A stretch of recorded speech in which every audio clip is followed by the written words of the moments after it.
잠시 기도하고 주신 말씀 나누도록 하겠습니다. 기도하겠습니다. 주님, 오늘도 주님의 말씀 앞에 섰습니다. 전하는 자나 듣는 자나 주님의 마음을 느낄 수 있게 하시며 주님이 전하고자 하는 메시지를 그 메시지에 온전히 화답할 수 있는 한 사람 한 사람 되게 하셔서 하나님 말씀이 우리의 심령 가운데 심겨질 뿐만 아니라 30배, 60배, 100배의 열매를 맺을 수 있는 옥토의 마음이 될 수 있도록 주님 축복하여 주옵소서. 주님을 기대합니다.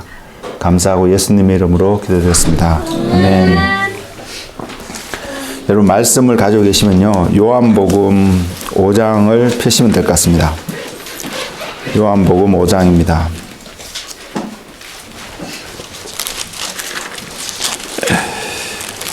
제가 어제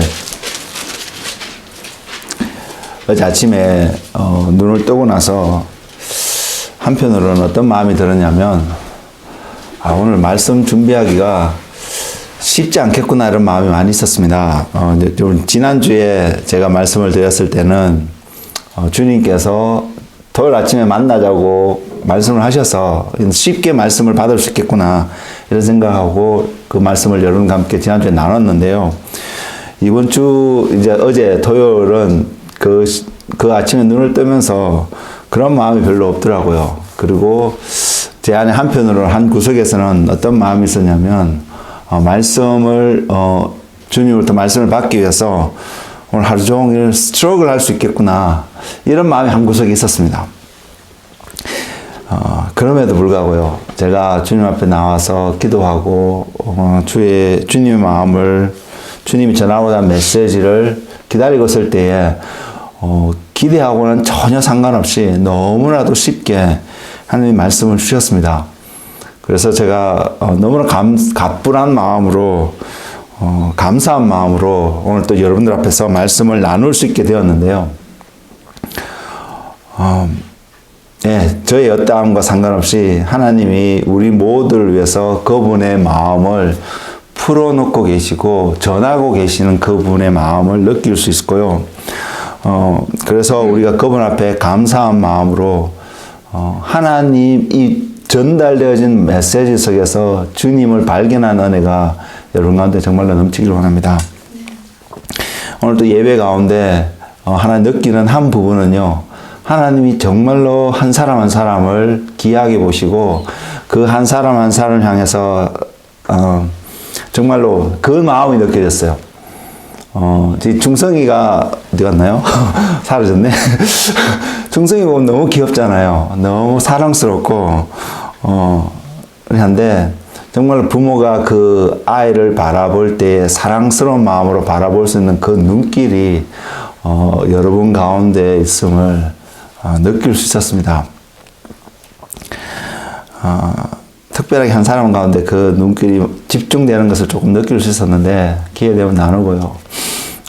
하나님이 정말로 우리를 사랑하고 계시기 때문에 그래서 하나님께서 그분의 마음을 지속적으로 풀어놓고 계시는 그분을 느낄 수 있기 때문에 주님을 정말로 사랑할 수 있는 은혜, 주님을 더 알 수 있는 그 은혜의 삶이 여러분의 삶이 되시기를 주님의 이름으로 축복을 드립니다. 말씀은요, 요한복음 5장 30절입니다. 요한복음 5장 30절인데, 차신 줄 알고 제가 한 절 읽어 드리겠습니다.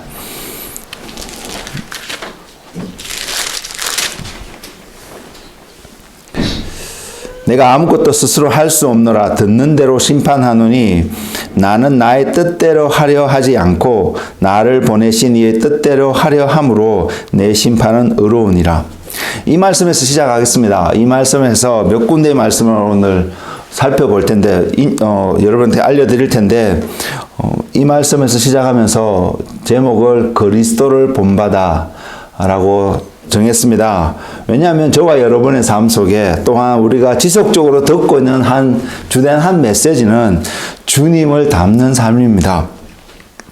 지금 우리의 모습이 거울에 비춰진 우리의 모습을 보면서 나는 지금 주님을 얼마나 닮고 있을까라고 바라본다면 아마 모든 사람들이 더 이상 그 거울에 비친 나의 모습, 주님의 닮기를 소망하면서 거울에 비춰본 나의 모습을 다시는 보고 싶지 않은 그런 마음이 더 많을지도 모르겠습니다. 그럼에도 불구하고 저와 여러분은 지금 내 모습이 어떠함과 상관없이 우리는 여전히 그리스도를 닮을 수 있는 그분의 마음을, 그분의 성품을, 그분의 모습을 온전히 닮을 수 있는 자리에 가기를 소망하는 마음이 우리 모두에게 분명히 있다고 저는 믿습니다. 그리고 그 목표를 향해서 오늘 또 살아갈 수 있는 그런 은혜가 있기를 소망하고요. 그렇다면 우리가 그러한 목적을 가지고 있는 부분이 뭐 강하게 나타나든 약하게 나타나든 상관없이 우리 삶 속에 있다라면 우리는 이러한 질문을 한번 던져봐야 되지 않을까 생각합니다. 그 질문이 어떠한 모습이냐면 이렇습니다. 주님을 닮는다는 것. 내 삶이 주님을 온전히 닮았다라고 말할 수 있는 그 삶의 모습은 과연 어떠한 모습으로 나타날 수 있을까? 어떠한 모습, 과연 그것은 무엇을 말하고 있을까? 성경에서는 또한 그 말씀을, 그 모습을 어떻게 표현해서 우리에게 전달하고 있을까? 그래서 나는 그 모습을 향해서 지금 정말로 한 걸음 한 걸음 정말로 가고 있을까? 그래서 주님의 닮는 삶은 과연 무엇을 말할까라는 질문을 여러분에게 스스로가 자신에게 지속적으로 던질 수 있는 한 사람 한 사람이 되기를 원합니다. 그 질문이 있으면, 그래서 그것이 궁금함이 있고 그 답을 알기를 원하는 사람이 된다면 저는 분명히 그 사람은 그 답을 향해서 찾아갈 거라고 믿습니다. 근데 그런 질문조차도 없이 그냥 듣는 것으로 내가 이런 말씀을 들었어. 그 말씀을 들으니까 맞는 것 같아. 이렇게만 표현이 되어지고 만다라면 아마 그 사람은 평생을 그런 메시지를 듣는다 할지라도 결국 주님 앞에 갔을 때 주님의 닮는 모습이 하나도 안 나타날 수도 있지 않을까 이렇게 생각을 하게 되기 때문입니다. 그래서 여러분들이 자기 자신에게 주님을 닮는다는 그 삶의 모습은 구체적으로 무엇으로 어떠한 모습으로 나타날 수 있을까를 질문할 수 있는 그런 한 분 한 분 되시기를 원합니다. 오늘날에요. 제가 이 성령 사역을 하는 이런 집회들을 다녀보면서 또 한편하기를 오순절 계통의 목회자들이 전하고 있는 한 부류의 한 부분의 한 메시지 가운데 인용되어지고 있는 한 구절의 말씀이요.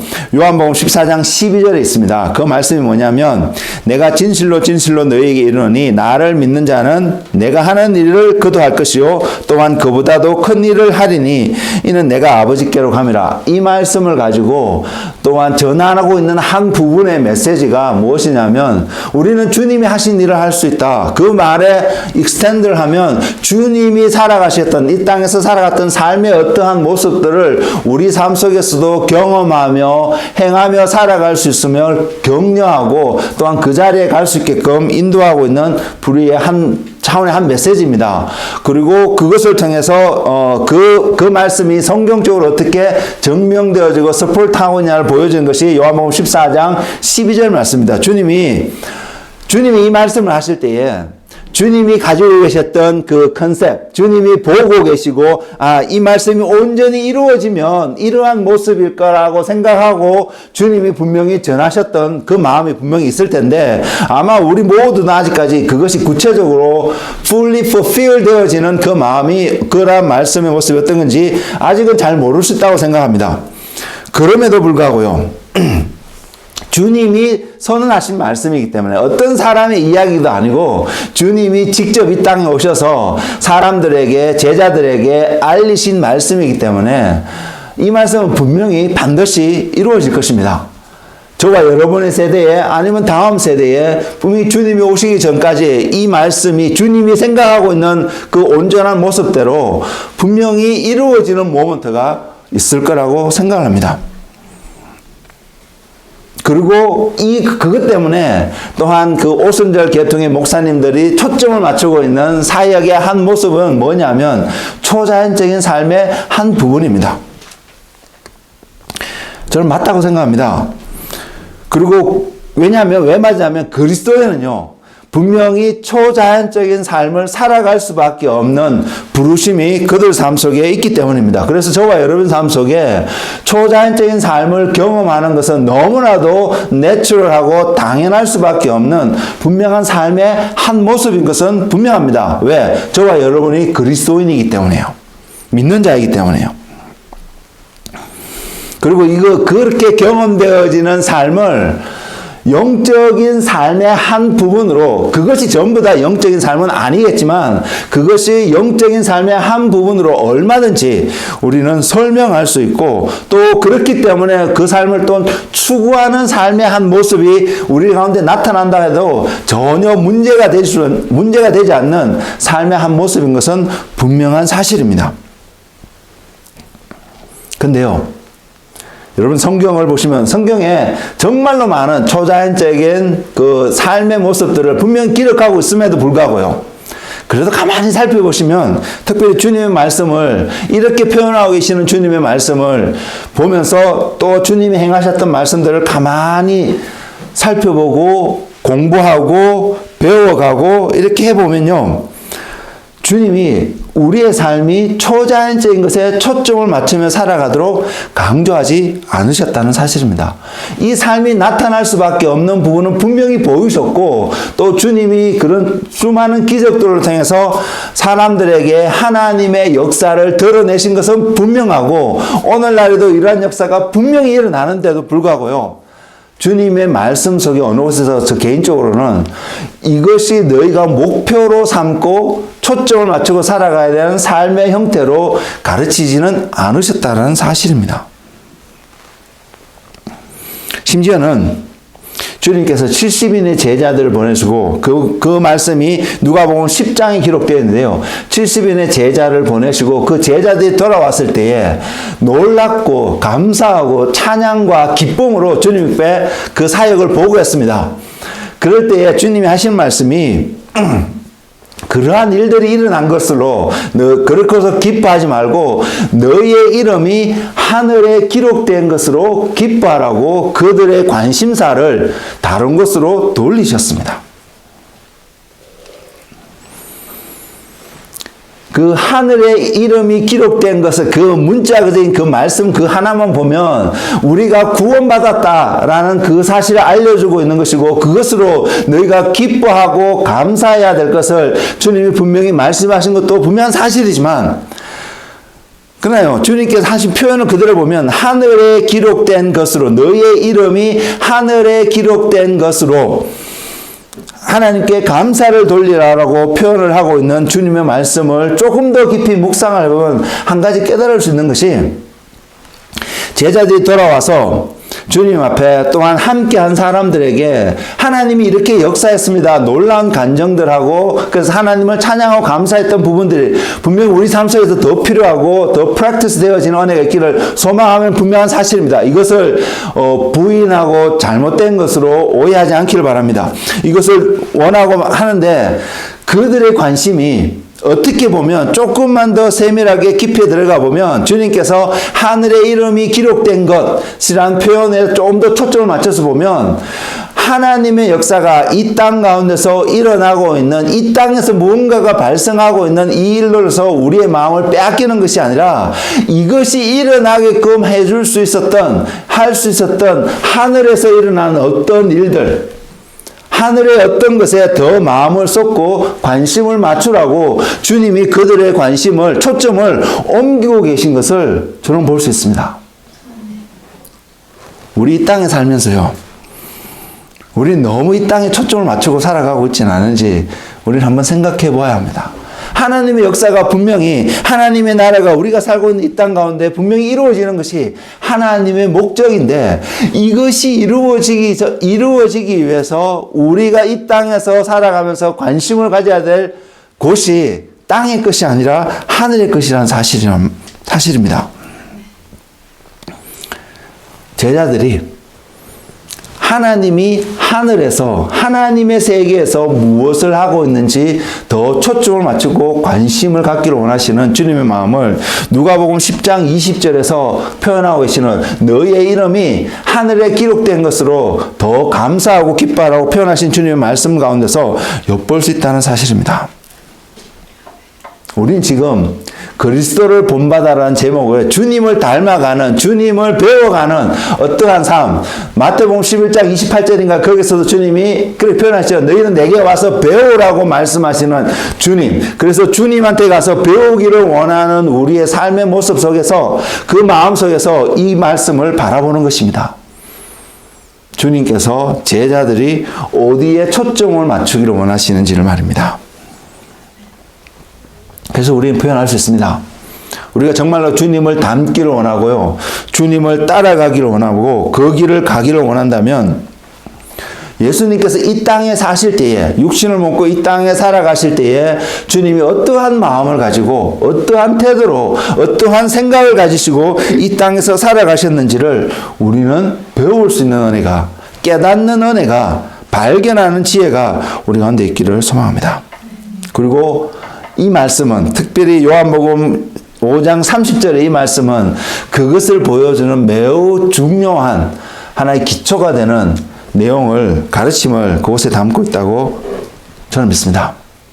주님께서 또한 말씀하시기를요. 주님께서 이 땅에 오신 목적을 분명히 성경은 표현하고 있습니다. 그 중에 한 말씀이 요한복음 10장 10절에 있는데요. 분명히 그 목적은 마귀의 일을 멸하고 양으로 하여금 생명을 얻는데 그 생명이 간신히 살아가는 그런 형태의 생명이 아니라 풍성함을 누릴 수 있는 그 생명을 얻게끔 하기 위해서 오셨다라고 요한복음 10장 10절에 분명히 기록되어 있습니다.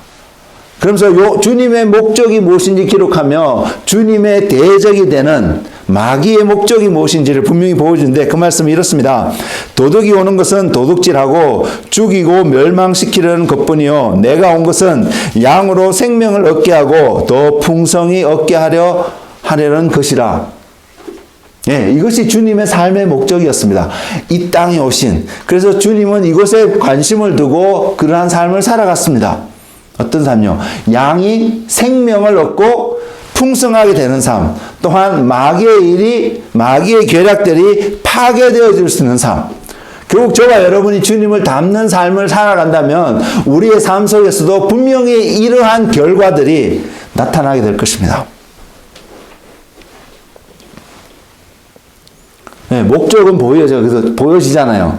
우리가 어떠한 목적으로, 그래서 우리가 이 삶을, 주님을 닮는 삶을 이 땅에서 잘 살았을 때에 우리의 삶 속에서도 동일하게 이러한 삶의 어떤 열매들이 나타나기를 바라는 모습들, 분명히 우리는 목적을 볼 수 있는데, 그렇다면 이 목적이 주님의 삶 속에서 이루어지기 위해서 예수님에게 필요하셨던 것은 무엇이었을까요? 우리는 그것을 발견하기를 원합니다.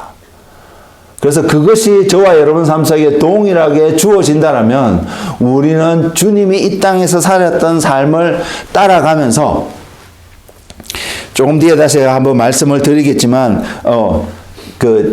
오순절 교회 목사님들이 하셨던 메시지의 한 부분을 앞에서 이야기했던 것처럼 주님이 하신 일을 우리도 할 수 있고 주님보다 더 큰 일을 우리 또한 할 수 있는 한 사람이 될 수 있음을 분명히 발견하게 될 것이기 때문입니다. 그래서 주님의 삶 속에 필요했던 것을 후대에 가서 주님이 승천하고 난 이후에, 물론 그것이 예언되어졌습니다. 그것도 살펴볼 텐데, 승천하고 나신 이후에 제자들의 입을 통해서 기록되어진 말씀 속에서 이것을 증거하고 있습니다. 그 말씀이 뭐냐면 사도행전 10장 38절에 기록하고 있습니다. 하나님이 나사렛 예수에게 성령과 능력을 기름 붓듯 하셨음에 그가 두루 다니시며 선한 일을 행하시고 마귀에게 눌린 모든 사람을 고치셨으니 이는 하나님이 함께 하셨음이라. 주님이 이 땅에서 살았던 삶에, 그래서 마귀의 일을 멸하고 양으로 하여금 생명을 얻고 풍성히 얻게 할 수 있는 그 삶이 되게끔 해주는 그 무엇이 필요했던 그 무엇을 결과적으로 주님이 성천하고 나신 이후에 설명하고 있는 한 말씀이 바로 이 말씀입니다. 그래서 우리가 주님을 닮는 삶, 주님을 본받는 삶을 원한다면 우리 삶 속에서 나타나야 되는 삶이 바로 이 삶입니다. 문제는요, 성령이 함께 하신 기름 부으심이 있을 수 있는 삶이 저와 여러분의 삶이 되어야 된다는 것이고요. 결과적으로 성령님이 함께 하시고 하늘로부터는 하나님의 기름 부으심이 부어지는 그 삶은 분명히 우리에게 지금 사도행전 10장 38절 마지막 절에서 이야기하고 있던 것처럼 하나님이 함께 하신 삶입니다. 그것이 나타날 것입니다. 이것을 바라보기 때문에, 이것을 소망하기 때문에 성경이 우리에게 권면하고요. 오늘날 우리가 추구하고 있는 삶의 한 모습이 주님의 얼굴을 구하는 삶입니다. 주님의 얼굴을 구한다는 것은 궁극적으로 하나님이 우리의 삶 속에 함께하는 것을 소망하는 마음을 가지고 있기 때문입니다.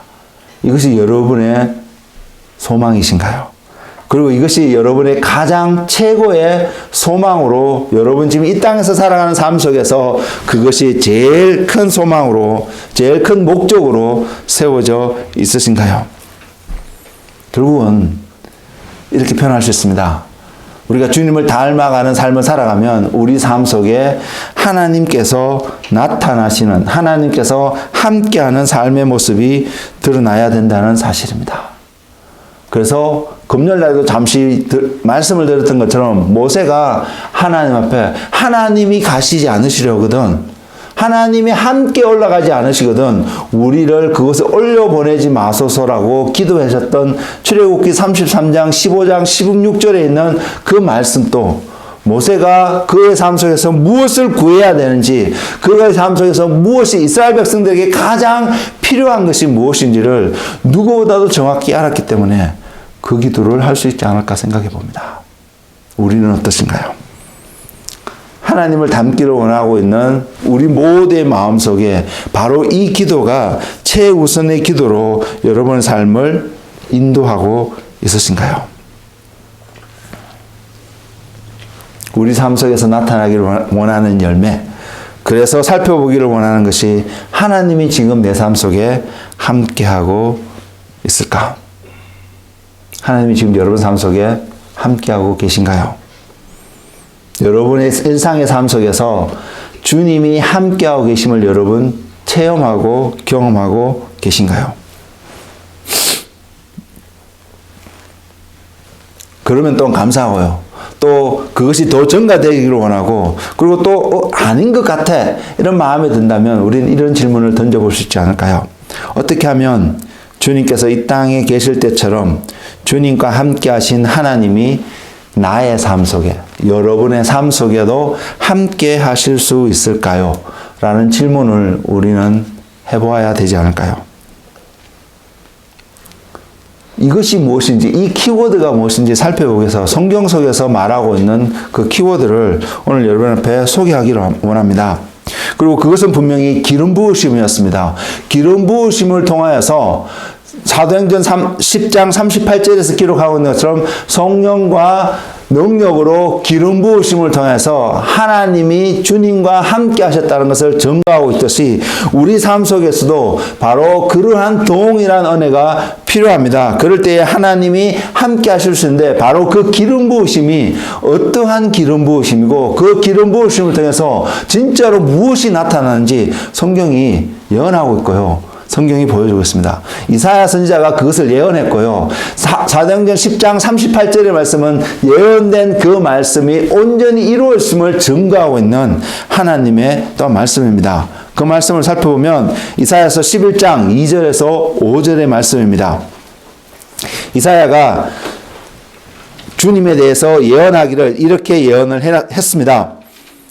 2절 그의 위에 여호와의 영 곧 지혜와 총명의 영이요 모략과 재능의 영이요 지식과 여호와를 경외하는 영이 강림하시리니 그가 여호와를 경외함으로 즐거움을 삼을 것이며 그의 눈에 보이는 대로 심판하지 아니하며 그의 귀에 들리는 대로 판단하지 아니하며 공의로 가난한 자를 심판하며 정직으로 세상에 겸손한 자를 판단할 것이며 그의 입의 막대기로 세상을 치며 그의 입술의 기운으로 악인을 죽일 것이며 공의로 그의 허리띠를 삼으며 성실로 그의 몸에 띠를 삼으리라. 이사야가 이렇게 예언하고 있습니다. 특별히 2절 말씀에 보면 여호와의 7 영에 대한 예언을 이렇게 하고 있는데요. 이것을 상징하는 상징물이 이스라엘 문화 속에 있습니다. 그것이 뭐냐면 메노아라고 표현하는 성막에 놓여졌던, 성전 안에 놓여졌던 등잔대의 그 모양이 여호와의 7 영을 표현하고 있는 한 모습입니다. 여러분 성경을 가만히 읽어보시면요, 그 등잔대가 7가지가 나와 있거든요. 촛불로 올린 등잔대인데 7가지가 이렇게 나와 있는데요.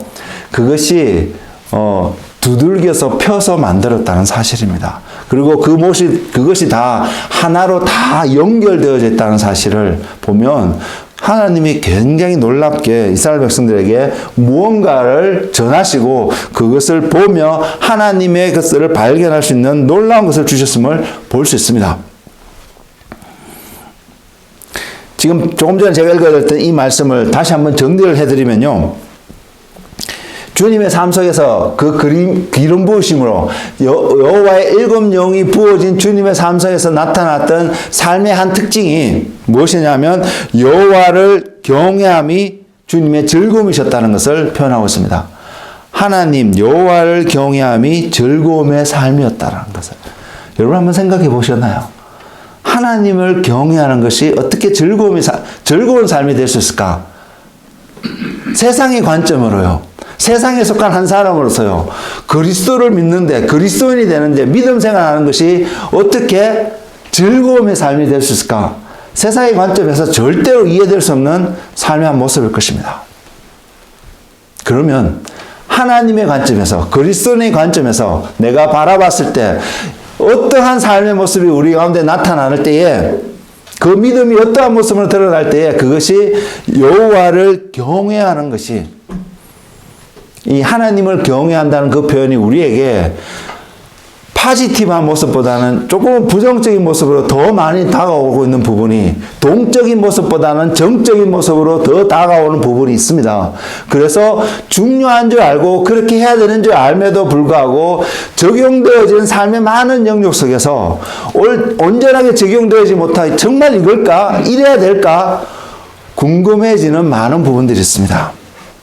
특히 예배 가운데서도요. 근데 어쨌든 그 여호와를 경외하는 삶이 우리 삶 속에 온전히 나타날 때에 또한 그것을 추구할 때에 그 사람의 삶 속은 표현해서 기쁨이 넘칠 수밖에 없는 삶인 것을 표현하고 있다는 사실이죠. 여러분 그 비밀을 보고 계시나요? 또 한 특징은요, 눈에 보이는 대로, 귀에 들리는 대로 판단하지 않으신다고 말씀하고 있습니다. 이 말씀은 오늘 우리 시작하면서 말씀을 드렸던 요한복음 5장 30절 말씀에서 주님이 선포하신, 스스로 선언하신 그 말씀 속에서 온전히 이루어지셨다라고 말씀드릴 수 있다고 생각합니다. 주님의 생각대로, 주님이 보는 대로 판단한 것이 아니라 아버지 하나님께서 보이시고 아버지 하나님께서 말씀하신 것을 전하는 자로서 삶을 사셨던 주님의 모습요. 보내신 이의 뜻대로 살아가셨던 주님의 모습이 이사야 11장의 이 말씀을 또한 충족하고 있음을, 이루어지고 있음을 우리는 볼 수 있다고 생각합니다. 그 다음에 한 부분은 무엇이냐면 공의로 가난한 자를 심판하며 정직으로 겸손한 자를 판단하시며 입의 기운 막대로 즉 말씀으로 세상을 심판하심을 말하고 있음을 성경은 증거합니다. 우리가 사는 세상을 보면 어떤가요? 세상에 속한 사람의 관점에서 세상에 일어나고 있는 모습을 바라보면 이 말씀을 비교해보면 어떤가요? 공의와 정직으로 누구를 심판하고 누구에게 이것이 더 온전히 이루어지기를 원하는 마음에서 이 이야기를 세상 가운데서 하고 있나요?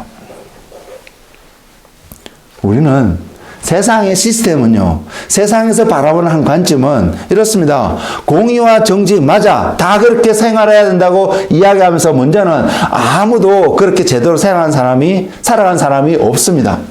그럼에도 불구하고요, 내가 아닌 다른 사람에게 이것이 온전히 적용되어지기를, 이루어지기를 원하는 마음을 분명히 갖고 있는데, 근데 그 대상의 대부분의 대상이요, 오늘 성경에서 표현하고 있는 것처럼 문자도 표현 그대로 빌려서 표현하면 가난하고 겸손한 자에게 공의와 정의가 적용되어도록 나타나도록 세상은 이야기하고 있지 않다는 사실입니다. 세상은 그 반대로 이야기하고 있습니다. 가난하지 않고 겸손하지 않는 사람, 다른 말로 보면 어쩌면 부요한 사람, 뭐 겸손의 반대가 교만이기 때문에 교만한 사람은 당연하게 이것이 적용되어야 된다고 우리는 쉽게 이해될 수 있는 부분이 있겠지만, 세상에서 바라보는 그것이 온전한 공의와 정의가 되든 안 되든 상관없이 이것이 정의로운 것이고 이것이 공의로운 것이다 라고 이야기하는 그 이야기 속에서 적용되어지기를 원하는 대상은 가난하고 소외된 사람들이 아니라는 사실입니다. 근데 성경의 말씀을 보면, 이사야가 예언한 이 말씀을 가만히 보면요,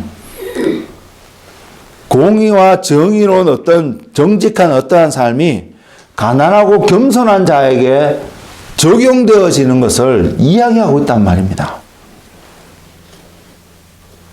예수님의 관점에서 공의와 정직의 삶이 가난하고 겸손한 자에게 나타나야 될 것을 이야기하고 있다는 사실입니다. 이것을 우리가 어떻게 이해할 수 있을까요?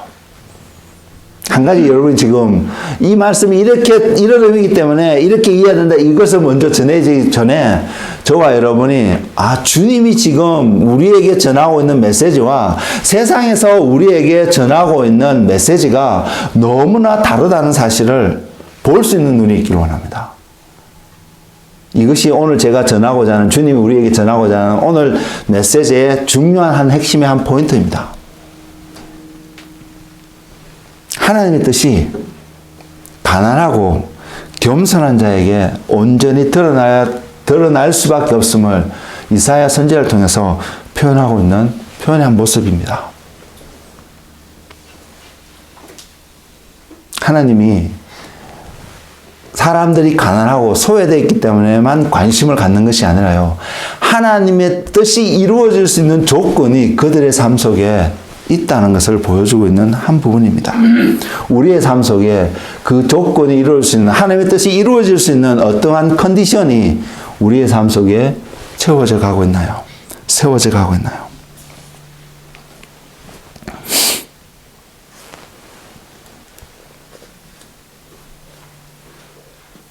주님의 관심은, 주님의 바라보는 사람들의 모습 속에서 주님의 관심은 하나님의 뜻이 그들 삶 속에서 이루어지는 것을 분명히 소망하고 있음을 느낄 수 있습니다. 그래서 질문하기를, 주님을 닮기를 원하는 저와 여러분의 삶 속에서 하나님의 뜻에 관심을 두는 오늘의 삶을 지금 살아가고 계시나요? 아니면 우리가 기도하고 우리가 믿음 생활이라고 표현하는 수많은 그 삶을 통하여서 하나님께서 내 뜻을 이루어지게끔 해달라고 하기 위해서 내 뜻이 하나님 안에서 하나님의 능력이 이루어지기를 원하는 마음에서 믿음의 삶 또한 하나님이 기뻐하신다고 생각되어지는 어떠한 삶의 모습을 살아가는 삶, 하나님의 뜻이 무엇인지를 알기 이전에 내 뜻이 이건데 이것이 하나님께서 용납해 주기를, 하나님께서 허락해 주고 하나님께서 그 뜻 가운데 축복해 주기를 원하는 마음에서 우리가 지금 믿음 생활한다고 오늘 살아가고 있지는 않나요? 만일 그것이 우리의 삶 속에 자리 잡고 있다면 저와 여러분은 주님을 닮는다고 말은 표현하실지 모르겠지만 전혀 동이서에서 먼 것처럼 이 남극과 북극의 자석이 절대로 함께 할 수 없는 것처럼 우리는 그러한 가운데 있다는 사실을 깨닫기를 바랍니다. 우리가 믿음 생활을 하는 것은요, 우리의 뜻이 하나님 안에서 이루어지기를 원하는 마음에서 믿음 생활하는 것이 아니라 우리의 믿음 생활은 그리스도인다운 생활은 하나님이 계획하시고 하나님이 진행해 가시고 이루어 가실 그 하나님의 뜻이 하나님의 나라와 우리의 뜻과 우리의 생각과 우리의 상황과 상관없이 우리 각자의 삶 속에서 이루어지는 것을 소망하기 때문에 우리는 오늘 또 믿음의 삶을 살아가기를 원한다고 믿습니다. 아니 이래야 됩니다. 이것이 그리스도인의 삶입니다. 나의 선함을 드러내고 나의 공의로움을 드러내고 나의 의로움을 드러내기 위해서 뭔가를 지켜나가는 그 삶은 하나님과 관계없는 삶이 될 수 있다는 사실, 된다는 사실 여러분 그것을 보았으면 좋겠습니다. 세상에서도 공의롭고 정직한 삶을 살아가는 한 사람을 보면 분명히 칭송할 것입니다. 찬양할 것이고요. 그 사람을 본받아야 된다고 말할 것입니다. 그러나 우리가 보는 한 가지는요. 우리가 어떠한 노력을, 세상에 어떤 누가 어떠한 노력을 기울인다 할지라도요. 제 가운데 살아가는 어떠한 사람도 하나님이 말씀하시는 공의와 정직함에 합당한 삶을 살아갈 수 있는 사람이 아무도 없다는 사실입니다. 우리가 이런 삶을 살아가야 되기 때문에 내가 내 자신을 쳐서 복종하는 부분도 분명히 있습니다. 그래서 밤에 내가 뭔가를 열심히 노력하고 뭔가를 포기하고 살아가야 되는 삶이 분명히 나타날 것을 느껴지는데 분명히 여러분 삶 속에 그 일이 일어날 것입니다. 그 삶을 살아갈 때에. 근데요. 그것을 포기하고 내가 의지를 들어서 내려놓는다 해갖고 그것이 여러분 삶 속에 이루어지는 것이 아니라는 사실입니다. 다시 처음에 한 메시지로 들어가면 이것이 이루어진 길이 주님께서 함께 하실 수 있는 기름 부으심이 성령님 우리 삶 속에 함께 하시면 우리는 내려놓을 수 있게 된다는 것입니다. 내려놓기 때문에 공의롭고 정직한 삶을 살아갈 수 있게 되는 것이 아니라 내려놓을 수 있는 그 이유가 출발이 하나님으로부터 시작되어서 하나님이 우리 삶 속에 계실 때에 우리는 내려놓을 수밖에 없는 어떠한 삶이 될 것이고 그 내려놓은 그 결과가 또한 우리의 삶이 하나님이 보시기에 공의롭고 정직한 삶이 될 수 있다는 사실요. 이 비밀이 이것을 바라볼 수 있는 깨달을 수 있는 지혜가 저와 여러분 삶 속에 충만하기를 주님의 이름으로 권면을 드립니다. 그럴 때 우리는 분명히 우리는 노력을 합니다. 우리는 뭔가를 노력합니다. 내려놓기 위해서 나 자신을 쳐서 복종시키는 어떠한 삶을 분명히 살아갈 텐데 그렇게 살아가는 그 삶이 사람들이 이렇게 질문할 수 있게 너 어떻게 그런 삶을 살아갈 수 있어? 어떻게 그렇게 할 수 있어? 어떻게 그런 믿음의 어떤 본을 볼 때는 어떤 삶을 살아갈 수 있어? 라고 질문할 때 그 사람은 이렇게 대답할 것입니다. 주님이 함께 하셔서 주님이 은혜 주셔서 하나님의 은혜였기 때문에 나에게 그것이 조금 나타날 수밖에 없었다는 것을요. 분명히 본인의 어떤 것들을 희생하는 어떤 삶이 나타났을 텐데 그것이 본인의 어떤 것이 아니라 본인의 의가 아니라 하나님이 주신 그 은혜로 말미암아 그 삶이 나타날 수밖에 없었다는 것을요.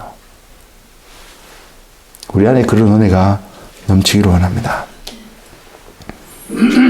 그래서요, 보게 되면요.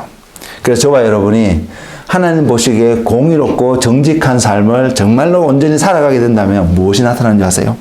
그것이 우리로 하여금 무엇을 이야기할 줄 아세요? 그런 삶을 살아갈 때 우리는 하나님을 사랑할 수밖에 없고요. 하나님이 사랑한 세상을 사랑할 수밖에 없을 것입니다. 오늘날 교회에서나 세상에서나 동일하게 모두가 사랑을 외치고 있습니다. 평화를 외치고 있고요. 근데 사랑을 하지 못하는 중요한 한 이유가요. 우리 모두의 삶 속에 하나님이 인정하실 만한 공의와 정직함이 나타나고 있지 않기 때문입니다. 우리 안에 사랑의 마음이 없어서 안 나타나는 그것보다도요. 더 근본적인 이유가 우리 안에 공의롭고 정직하고 성실한 어떤 삶의 모습이 사랑이 나타날 만큼 충분하지 않기 때문에 세상 가운데서 사랑이 없는 우리의 모습들이 여전히 나타난다는 사실입니다. 사랑이 없다면, 내 삶 속에 사랑이 없다면 우리는 생각해 볼 것이 하나님이 말씀하신 주님의 삶을 통해서 드러났던 공의로움과 정직함이 그래서 가난한 자와 겸손한 자를 심판하셨던 그 정의로움과 정직함이, 공의로움과 정직함이 내 삶 속에 없기 때문이라는 사실을 깨달을 수 있는 지혜가 우리 가운데 있기를 원합니다. 우리 안에 그것이 풍성해지면요, 분명히 우리는 사랑할 수밖에 없습니다. 왜? 하나님의 눈으로 세상을 보게 되거든요. 주님의 관점으로 하나님을 바라보게 되거든요.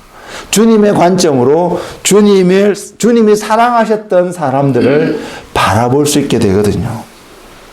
그러면 우리는 주님이 걸어가셨던 이 땅에서 삶의 모습처럼 이 땅에서도 주님을 닮아가는 삶을 살아갈 수 있습니다. 반대로요, 마귀가 하는 일들을 가만히 보면, 방금 표현했던 표현을 들어서 표현하면 그 공의롭고 정직하고 성실한 어떠한 삶이 무너지게끔 만들고 있다는 사실입니다. 세상의 시스템을 통해서요. 세상에 사람들이 살아가는, 옆에서 살아가는 사람들의 마음을 통해서요. 우리가 하나님을 온전히 바라보지 않으면, 쟤도 저렇게 하는데, 저 사람도 저렇게 하는데, why not me? 나는 하면 어때? 그리고 이걸 해도 아무렇지 않네. 다 그렇게 하는데. 이러한 생각을 해서 하나님이 세워가기를 원하시고, 보이시기를 원하시고, 나타나시기를 원하는 공의로움과 정직함과 성실함의 어떠한 삶의 모습이 우리의 삶 속에서, 세상의 문화 속에서 파괴되어져 갈 수밖에 없는 환경 가운데 우리가 살아가고 있다는 사실을 우리는 기억했으면 좋겠습니다. 그래서요, 옆에서 누가 어떻게 살아가는지 그걸 바라봤을 때는 우리는 절대로 주님을 추구하고 믿음의 신앙의 삶을 살아갈 수 없습니다. 하나님을 바라볼 때만 가능한 삶을 성경은 이야기하고 있습니다.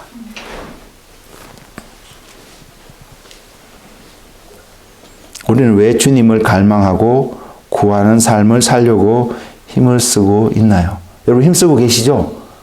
왜 그렇게 살아가고 계신가요?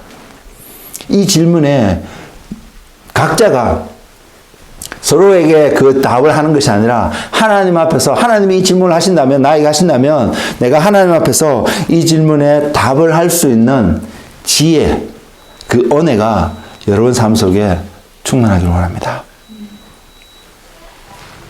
한 가지 예를 말씀 가운데 보이고 오늘 말씀을 마치고자 하는데요. 그리스도인이라면 누구라도 한 번쯤 들어봤고 관심을 갖고 있고 어떻게 하면 이 삶을 살 수 있을까 고민하게 되는 중요한 성경의 한 말씀이 있습니다. 그 말씀이 마태복음 5장, 6장, 7장에 기록되어 있습니다. 그리고 그 말씀을 보면서 그렇게 살아야 되는 건 맞는데 나는 왜 이 삶이 되지 않을까? 고민하고 어쩌면 머리를 쥐어뜯으며 하나님 앞에 눈물로 회개하고 기도했던 경험들이 여러분 삶 속에 있을 거라고 저는 생각합니다. 왜냐하면 그렇게 하는 이유는 내가 자신을 봐도 그 말씀대로 살지 못하는 나의 모습을 발견하기 때문입니다. 그래서 하나님께 이런 삶을 살게 해달라고 기도하는 것이 또한 우리의 한 모습이기도 한 것이 사실이고요.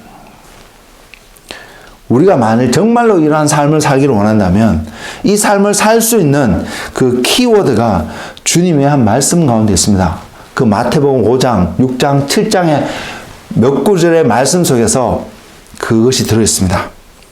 그것을 알려드리면 마태복음 5장 21절과 22절 말씀에 보면 이렇게 표현하고 있습니다.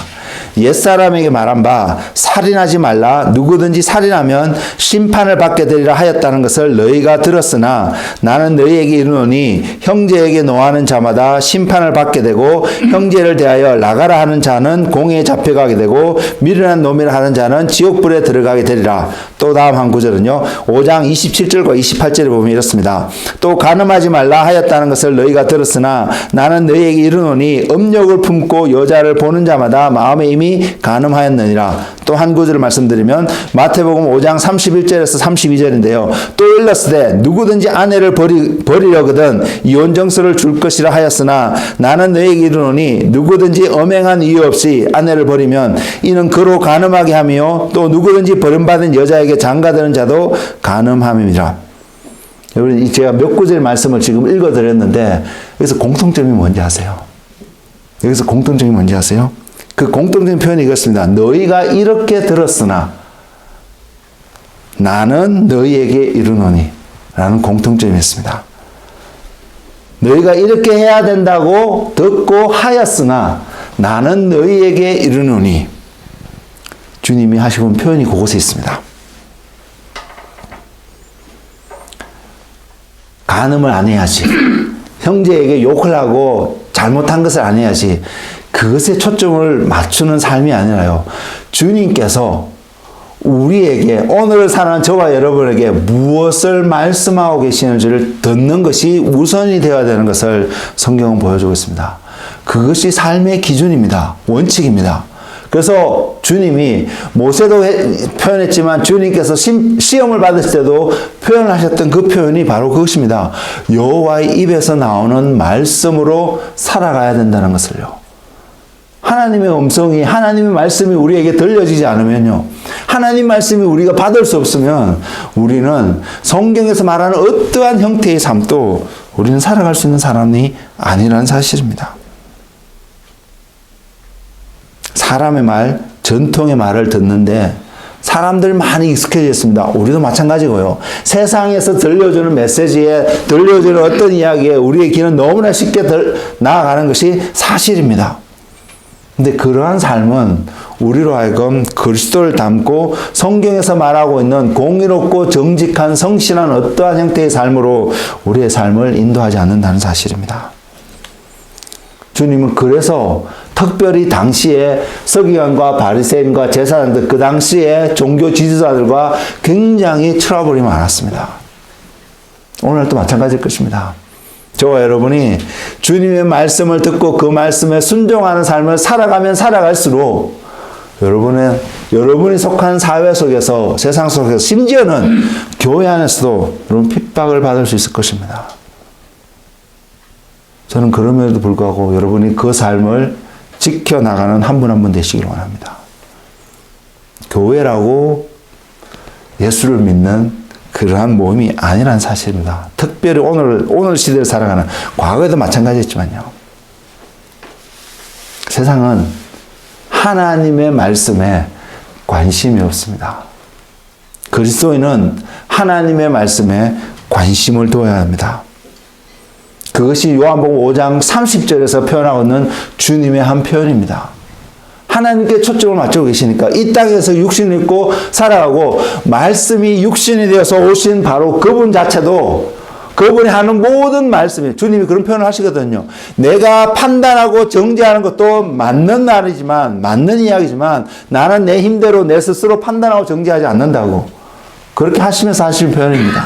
주님이 그렇게 하셔도 당연한, 누구도 반박할 수 없는 정확한 심판의 어떤 메시지일 수 있겠지만, 주님이 이 땅에서 우리에게 보신 삶의 모습은요, 주님의 생각을 우리에게 그냥 나타내신 것이 아니라 주님은 늘 하나님 아버지가 무엇을 생각하는지, 그분이 무엇을 말씀하기를 원하신지, 그분이 바라보는 관점은 어떤지, 그분이 관심을 갖고 바라보는 한 사람 한 사람의 영혼은 어떠한 영혼인지 그것을 바라보고 주님이 사셨다는 사실입니다.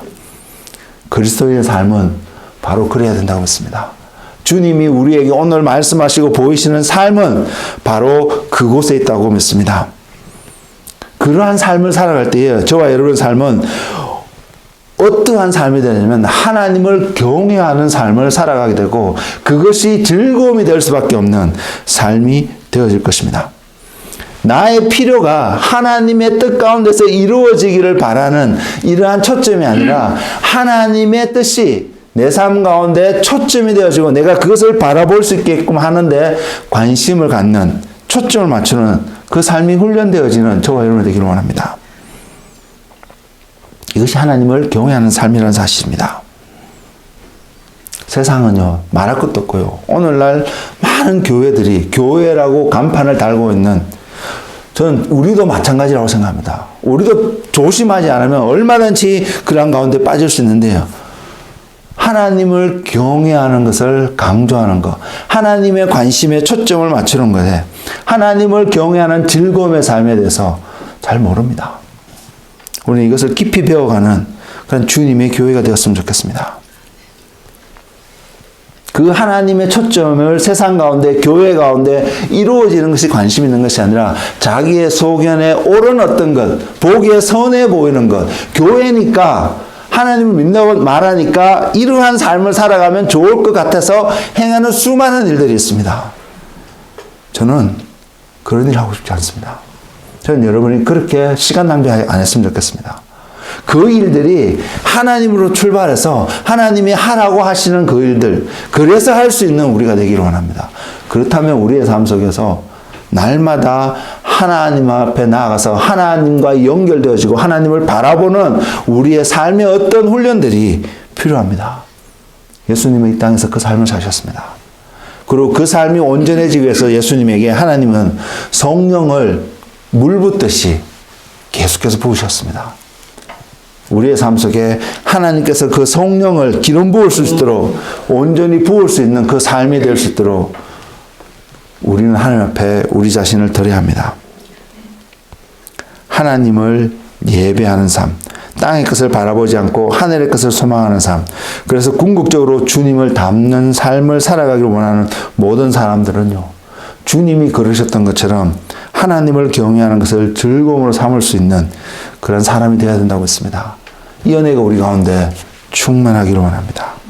그리고 이것은 하나님이 부어주시는 기름 부으심으로 가능했습니다. 주님으로부터, 하나님으로부터 와야 된다는 사실입니다. 우리가 하나님께 나아가지 않는다면, 하나님께 구할 수 없다면, 우리는 하나님께서 우리가 이것을 구하지 않는다면, 우리는 하나님을 믿는 모습의 삶은 살아갔지만, 어쩌면 경건의 모양은 있을 수 있지만, 경건의 능력은 더 이상 없는, 껍데기만 있는 깡통과 같은 삶을 살아갈 수 있을지도 모릅니다. 만약 지금 우리의 삶이 그렇다면 돌이키길 원합니다. 그리고 다시 한번 주님 앞에 나가서 하나님께서 주님에게 부으셨던 동일한 기름 부으심을, 동일한 성령님의 은혜를 오늘 또 우리가 구하고, 그래서 주님이 이 땅에서 살아가셨던 그 삶의 태도대로 오늘 또 우리가 이 땅에서 그러한 삶을 살아가는 주님의 자녀가 되기를 예수 그리스도 이름으로 축복을 드립니다. 주님께서 말씀하셨습니다. 아버지께서 구하는 자에게 성령을 주시지 않겠냐고. 이것이 우리가 깊이 깨닫고 붙잡고 늘 하나님께 나가서 그 성령님을 구하고 성령님과 함께 할 수 있는, 그래서 예수님의 삶 속에 하나님이 함께 하셨다라고 증거되어지는 것처럼 저와 여러분 삶 속에 하나님이 함께 하셨다라고 증거되어지는 오늘의 삶이 되기를 주님의 이름으로 축복을 드립니다. 기도하겠습니다. 주님,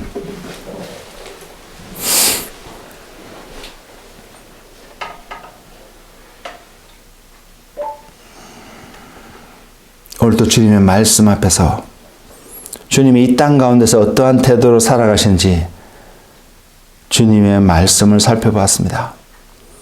그래서 하나님, 이곳에서 머리 숙여 주님이 그러셨던 것처럼, 주님의 삶 속에 나타났던 것처럼 우리의 삶 속에서도 성령님의 충만하심이, 하늘로부터 부어지는 하나님의 기름 부으심이 우리 삶 가운데 충만하기를 간구하며 이 시간 주님 앞에 나아갑니다. 세상에서 들려오는 음성에 귀를 기울이는 것이 아니라 하늘로부터 들려지는 하나님의 음성에, 하나님의 인도하심에 우리의 마음을 쏟을 수 있는 그러한 한 사람의 주님의 사람이 되도록 인도하여 주옵소서. 성령님, 연약한 우리들을 불쌍히 여기시며 이 시간 우리에게 하늘문을 여시고 주님이 약속하신 성령을 우리에게 허락하여 주옵소서. 그래서 성령으로 충만함 가운데서 하루하루를 주님을 본받아 주님을 따라 살아가는 한 사람이 될 수 있도록 주님 축복하여 주시옵소서. 감사를 드리고 예수 그리스도 이름으로 기도드렸습니다. 아멘.